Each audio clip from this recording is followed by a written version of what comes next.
Welcome to the Fitness Plus Technology Podcast for club owners, operators, and fitness professionals. Each week, host Bryan O'Rourke brings you an expert interview with a global influencer at the crossroads of fitness and technology. You gain the insights, tools, and inspiration you need to stay connected to the pulse for what matters most for your business in the age of exponential technologies.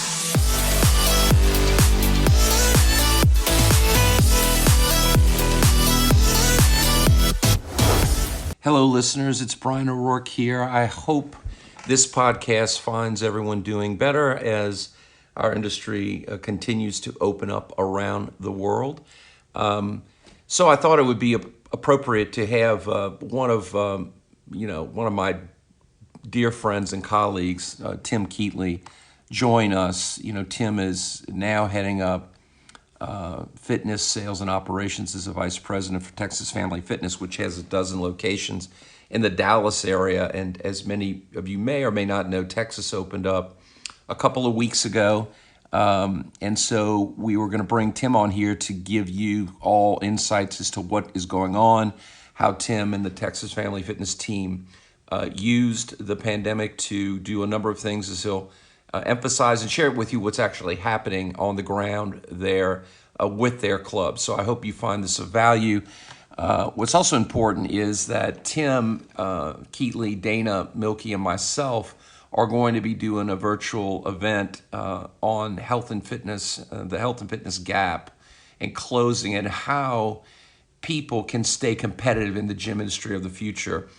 Taking some real world things that are happening today and talking about that future. That's going to be on Tuesday, June 16th at 2 Eastern. There will be a link in the show notes to register. It's free, of course. And so if you enjoy Tim, you know him, and you enjoy Dana, and you know him as well, we'll be visiting on that subject. So I hope you will join us for that. But I can't say enough of Tim, with his background, being the head of fitness for brands like Gold's Gym International, TSI, Fitness First. Tim, has worked with our company in the past, and I have just such a high regard for him. So I hope this podcast will be of value to you, and I hope everyone is continuing to stay safe and well as we reemerge from this past several months. So without further ado, let's join Tim Keightley. Thanks. Well, again, listeners, thanks for joining us. Tim Keightley, many of you probably know Tim. He's well known around the world with his background that I outlined before we got on here. Given that Texas is reopened, and Tim is, of course, Vice President of Fitness Sales Operations for Texas Family Fitness, I'm hoping today that we'll be able to get some real world on the ground insights from Tim with his leadership, and talk about a few other things for the listeners that hopefully will be very helpful. Tim, thanks for making time on this Friday morning. How are things going with you, sir? I appreciate you asking, and they're going phenomenal because I have my French press coffee in my hand and I've got Friday to go. So it's Freaky Friday. I'm going to have fun. I can see your cappuccino printed across your cup. That's very nice. How appropriate.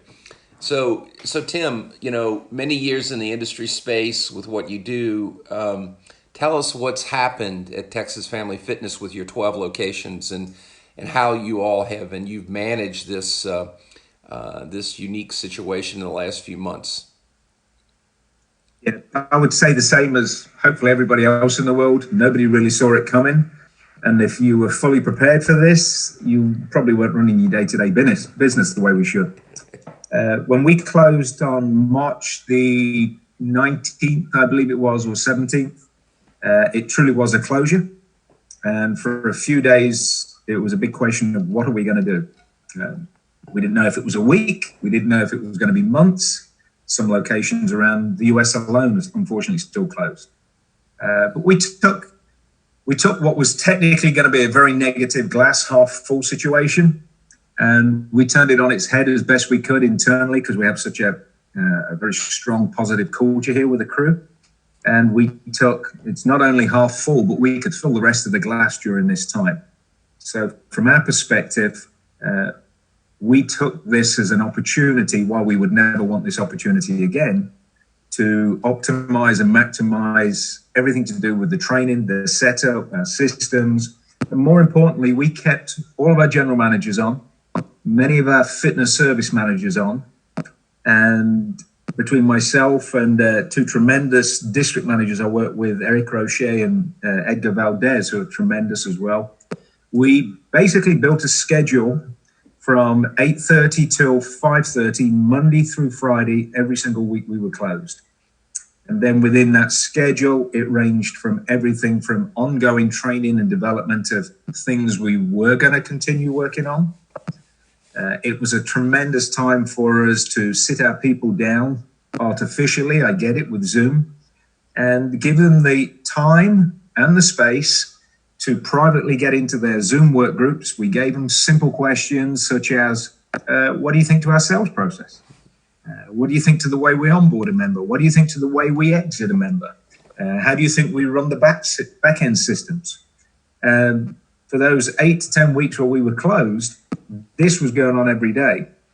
And then once the teams had all worked through these basic questions, they were presenting back to the entire company at the end of each week, everybody's thoughts. So to give you a simple overview, there were 5 key areas of the business that when they'd finished, they said to us, we would like training in this, please. The first one, it's probably similar wherever you go in the world, but over time, we forget how tricky, difficult, and untrained people are because you change management throughout time. First one was, how do we find, interview, recruit, hire, onboard, promote, exit employees? Whilst I'm a general manager of a gym that's trying to drive in X hundred memberships, so much in PT, maintain everything else that goes on in the day-to-day business. So one of the biggest ones they came out to us was we would really like to assume that we've never done this before and train us in 101 right the way through. So that was one of 5. The other ones, just for reference sake, one was in the group exercise and the group training space. We have a program called Ignite, phenomenal program that unites the community feel, but also at the same time has progression built in with personal trainers and specific coaches teaching it. It's part of one of our memberships. So Group X and group training was another one. And we have a lady called Anna Lowry, phenomenal around the world, but I don't think people realized how smart, sharp, and phenomenal she was in education. So we've got that. Third one was close to my heart, the business of fitness. And what we meant by the business of fitness, I'm going to say what I've said for nearly 30 years around the world, Bryan. So if you want to cut the tape at this stage and just tell everybody, ignore the next 2 minutes, you've heard it before, it's a broken record, that's fine. Okay? But I'm going to say it. Having spoken to over 17,000 people in the last 20 years, whether it be on stage, in training courses, at companies I've worked in the last 5 continents I've been on, I've always asked one of 21 questions, but there's always one question I guarantee I ask. The question is, why are you in fitness? Only once in over 17,000 fitness professionals has anybody ever said, it's because I like sales. So in any business, forget fitness, if you was to build a workforce, a team to drive your business, and something like 0.0001% like an aspect of the business that you were building a business on, why would you hire that team to run it? So if you think, and a lot of people should be looking in the mirror at this stage, and as you know, I've been part of building the biggest PT business in Europe and growing one of the biggest ones in America with TSI. The one thing we did was we changed the culture, which is what we're about to do at Texas Family Fitness. My example would be, Bryan, if I had trained last month, let's say I did 60 sessions of personal training with about 15 people, but I generated $12,000 in PT sales. And let's say you trained in the same time period and you trained 120 plus sessions. You looked after, retained approximately 45 members through that process, but you only sold 5,000 because it wasn't the right time for them to buy. They'll buy when they're running shorter sessions. Why is it when you do all of that, that in most companies, I get should we say, the awards, the recognition, because I could sell, yet you who delivered the service, which is what they're purchasing in the first place, almost go unnoticed. And that's been the secret to, I'm going to say the secret source to my success in fitness around the world. Having been a PT, having worked on the shop floor, we want to change lives, train people, make them feel great, all that stuff. You know, people ask me what I do for a living. It's really straightforward. I help people that people care about and give them an opportunity to achieve their dreams. So when they ask me about sales, well, sales is just part of the process to have that person in front of me. It's not the product. So that has been one of the biggest feedback conversations I've had with the team. So as I've done in the past, and as we're about to do at Texas Family Fitness, we are truly going to make sure that we reward the PTs that train the most and keep the most clients. So we're not going to pay sales commission to a PT. And if any business owner out there is going, but wait a minute, who's going to sell PT? We've studied this for the last year. Around about 10% of personal training sales each month comes from the PT. So we're going to take the 10% we would normally pay if they sold the session, and we're going to take that 10% and guarantee it in every single session they train. So technically, everybody's got a 10% pay rise. But all they have to do is make sure those people come back. Because in fitness, you only have to do one thing to be successful. I know there's a lot of technology out there. There's a lot of vision statements, mission statements. But there's only one thing you ever have to do to be successful. Make sure they come back. That's it. So if whatever you do, however you do it, whether it be a high-end gym, high volume, low cost, whether it be your own little PT studio, all you have to do, and if you never forget this, and if all roads and decisions lead back to this, all you have to do is make sure they come back. So if our personal trainers can guarantee they come back, not only is that a win to us in the revenue side, because it is, not only is that a win to us in the retention of our team, because they're going to earn more money, be happier, which means therefore more clients will come with them, but it's also a huge win in the, should we say, the guerrilla warfare of retention. Mm-hmm. So that's what we're doing there. I know I went into it a little bit deeper. Why? Because I am exceedingly passionate about it. Everybody wins when we do that. We still sell at the front end because really, if you're just simply selling a membership, get a machine to do that. But if you are bringing somebody in, you truly understand their goals, their purpose, why they're here, and you know that you can help them, then all you really have to do with that person is future cast, i.e. where would you like to see yourself in X months' time? How do you feel you want to get there? How much time and commitment do you want to put into yourself to get there? Here's how we can help you. How much of our help would you like to guarantee your success? Then you do personal training on the front end. And in between that, you have a fitness manager who makes sure that the right people go to the right personal trainers. Now you manage the business. So probably a long-winded question there, Bryan. No. Well, the point is that you spent the last couple of months before you all reopened, and we're going to get into that, developing your staff, taking time to train, taking time to invest in people to get better under these philosophies that you've learned in your various roles, growing brands that do PT so well. So outside of that, how long have you all been open in the Dallas area now for your 12 clubs? When did you go live? We've been opened 2 weeks now. So we opened up on Monday the 18th. And it was... It was amazing. I don't know if anybody's ever ran a marathon. When you get to mile 22 and all you want to do is lie down and go to sleep, but somehow you get over the finishing line and the euphoria of getting over the finishing line. That's what it felt in all our locations. We spent, prior to opening, during those 2 months we were off, one of the things we also did was prepare our gyms. We trained our teams. When I said the teams did workshops, one of the workshops we asked them all to do was what we call what ifs. So when we open the clubs back up, understanding we now have state mandated guidelines, whether it be gloves, masks, 6 foot radius, cleaning, etc., self-check-ins, the list goes on. We just said, what if? So what if X happens? What if Y happens? the team that run the company would never have come up with a number of what ifs. The team that work in the clubs every day, who, let's be honest, are more experts at it than we are because they earn their livings doing it every day.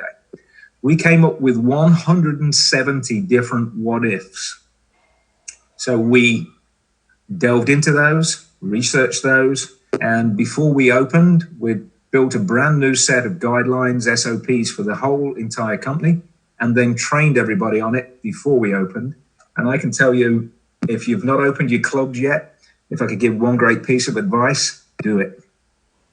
Because the preparedness and the readiness for when we open the club, having trained everybody on that, having role-played it, I know Crunch did a phenomenal job of it as well when they were opening.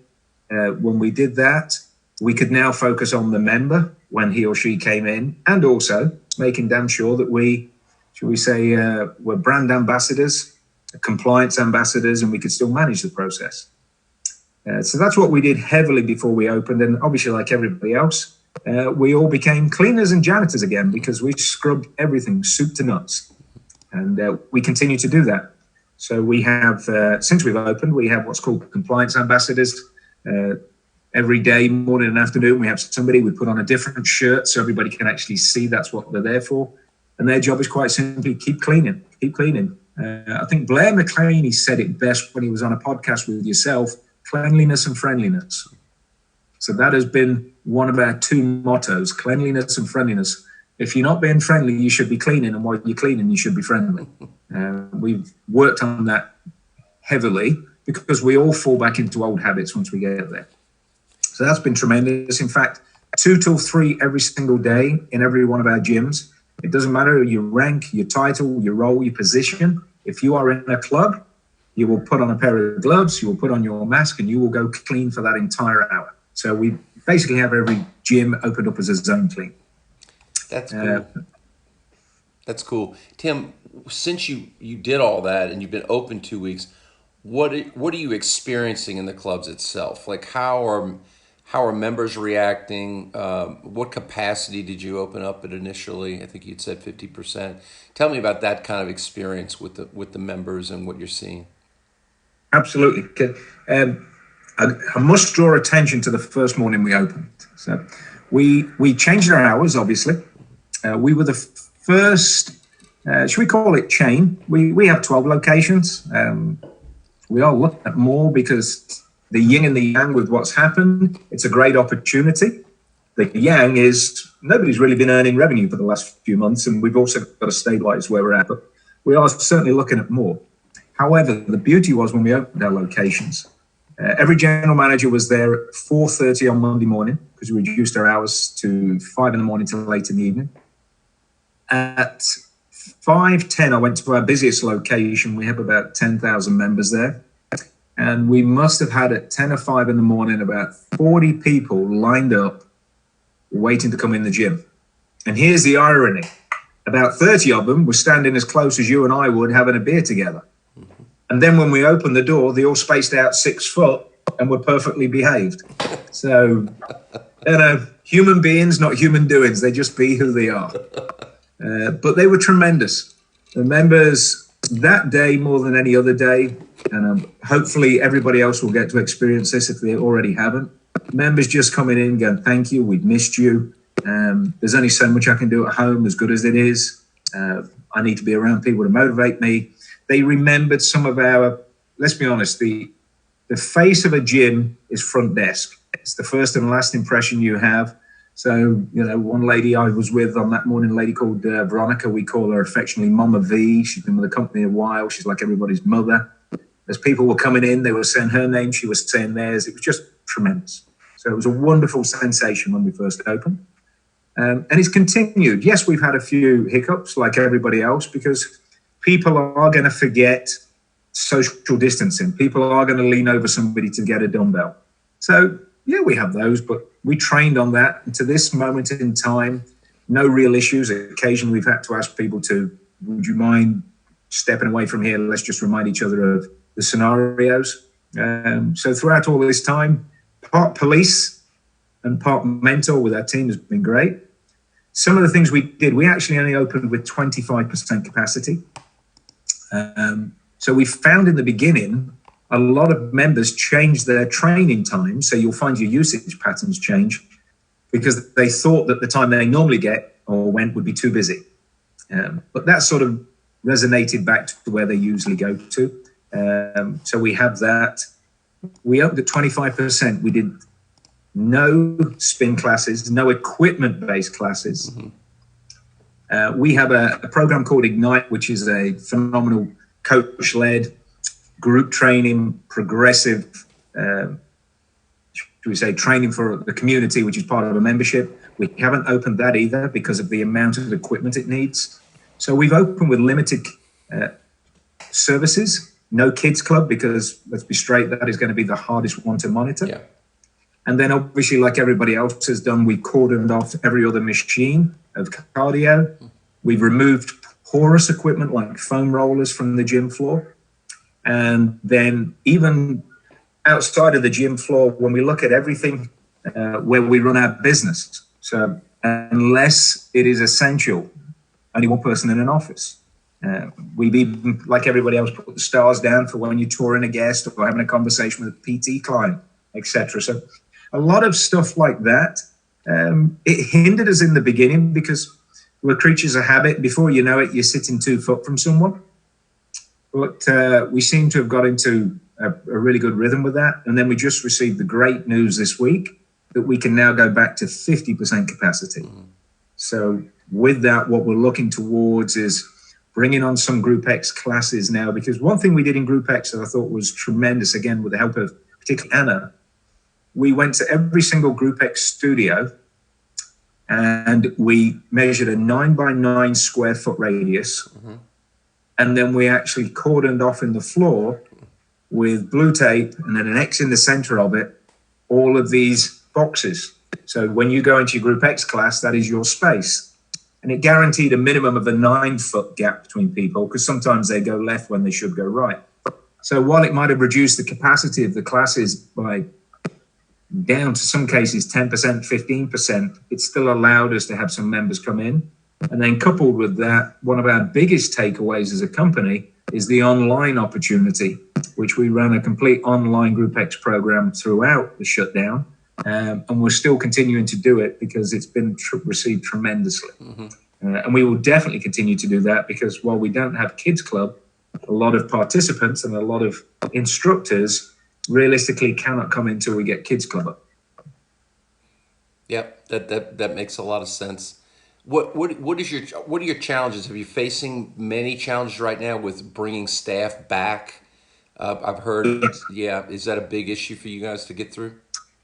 Yeah, we're facing, I would say, honestly, and again, you're asking me a question to help other people, not to hide the truth. So I'll always tell the truth, and then you can send in the police afterwards. All right, but when all said and done, the 2 challenges we had, more than anything, was bringing back our personal trainers. So we've kept a record of how many personal trainers we had the day we closed, how many we had the day we opened, how many we had on June the 1st. So the day we opened, we only had 45% of our personal trainers come back. On June the 1st, we were up to the mid-50s. Currently, we're about similar numbers, about 60%. We forecast to be back up to about 100% at some point in July. One of the challenges, which God bless the government for looking after people when this happened, but one of the challenges, some of these people, not all, but some of them are earning the equivalent of $50,000, $55,000 a year now. Right. And then on top of that, they're doing some personal training, cash in hand from the garage, going to people's houses. So for some of them, particularly when they've got kids and family, why give all of that up to come back to work when you don't even know clients are coming back yet? Right. For a third of that to begin with. So bringing personal trainers back has been a challenge. Bringing Group X instructors back, some just do not feel comfortable. You know, they have elderly parents or young kids. They don't necessarily want to be in that environment, and others need Kids Club.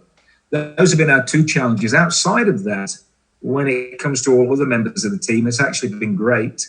In fact, one of the advantages for us personally is it's really given us an opportunity to upgrade our management talent.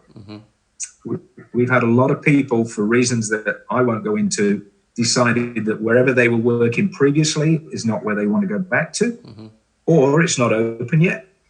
The one thing that I'll say about us, we're one of the few companies that has the word family in the middle of our name. And like any good family, we argue amongst ourselves. We all know what those Sunday dinner tables are like. But like any good family, you try attacking us from the outside. So we have had a chance with this closure to start to develop, we're not there yet, a culture, a real strong culture of people-focused, numbers-driven, instead of numbers-focused, numbers-driven. We've still got a long way to go, but the feedback is we're getting referrals again from our managers, from friends who are managers at other companies, saying that, hey, they're interested in working here. And that's partly down to culture and nothing else. Yeah, sure. So, Tim, thanks again for joining us. And by the way, everyone, as I mentioned in the intro, Tim's going to be on our FITSE virtual event on June 16th at 2 p.m. Eastern, titled Closing the Health and Fitness Gap, How You Can Stay Competitive in the Gym Industry of the Future. We're so thankful that Tim's going to join us and Dana Milkey on that.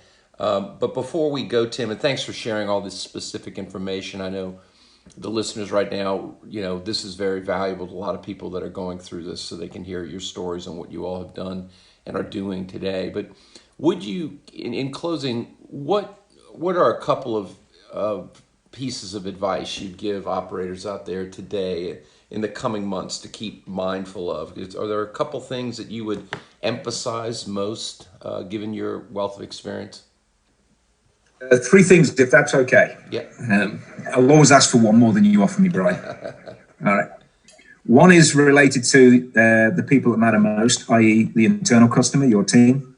We should always treat them better than we ask them to treat a customer. So take this opportunity, if you haven't already done, to truly listen to them. You're under no pressure. You're technically not even under a ticking clock. To listen to them, to how you can work better together and learn from them. Because like I say, they're in the clubs every day. They're on the front lines. And that's been tremendous for us. We're building training courses we'd never thought of building for the coming months based on what they told us. So that was one. The second is be prepared for a shift in membership. So I'll give you the two extremes. On the day we opened, on a normal Monday, a general Monday, we might sell anywhere from 160 to 250 memberships, depending on the time of the year. We had over 450 people join us on that Monday alone. One club alone signed up 100 members. So there are those that either want to get back into the gym, want to go to the gym for the first time, because a little bit like 9/11, they've had should we say, an awakening for where they're at in life and what they're doing. And we know that the best way to drive the immune system is exercise as well. So we've had a lot of that. So that's been a huge benefit for us. One of the challenges you're going to face, regardless of who you are, is the retention side of it. So one of the things we did, which I'm very glad that we did, the day we closed, we never charged a single fee again till the day we opened.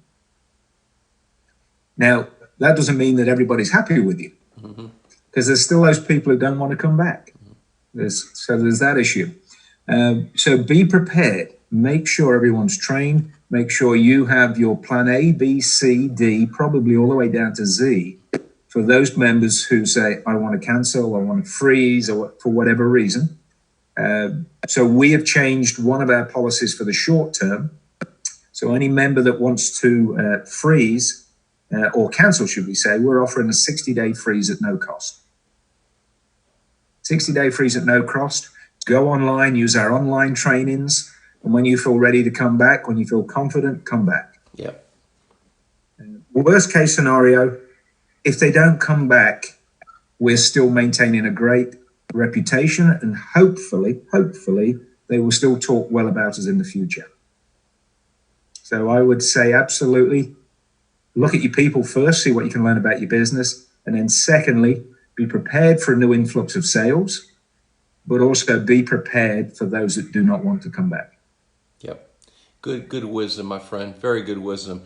I look forward to seeing you on the 16th again and talking further about the future and sharing a little more information on what's happening in the real world in your club, Tim. I know many people around the world, have a high degree of affection for you, Tim, so it's a great honor to have you, my friend, visit on the podcast. I know this will be one of the more popular ones that we've done. So I thank you for sharing your real world experiences with the pandemic and hearing how others should be thinking about this to be as successful as you guys are. Thanks, Tim, for making time today, buddy. Thanks, Brian. As always, it's a pleasure. And thank you for bribing me with that bottle of wine. I appreciate that every single time. You know how to get to my heart. We'll talk to you soon, my friend. All right. You take care, and everybody out there, take care. Remember, it's fun and fitness. That's right. Hello, listeners. This is Bryan O'Rourke, and thanks so much for listening to the Fitness Plus Technology Podcast. The podcast is made possible by the Fitness Industry Technology Council, a consortium of global brands working together to enhance the adoption of technologies in the fitness space. Our company, Videri Ventures, which is invested in Vertimax, Montezuma, Gold's Gym Houston, Texas, and Fitness 24/7 Thailand, also underwrites the podcast, along with our service companies, Integris Advisors, Moon Mission Media, and others. Please feel free to share this podcast with your colleagues. And if I can be of any assistance to you, don't hesitate to reach out, bryanko'rourke@gmail.com, or find me on any of the major social networks. Have a great day, and thanks for listening.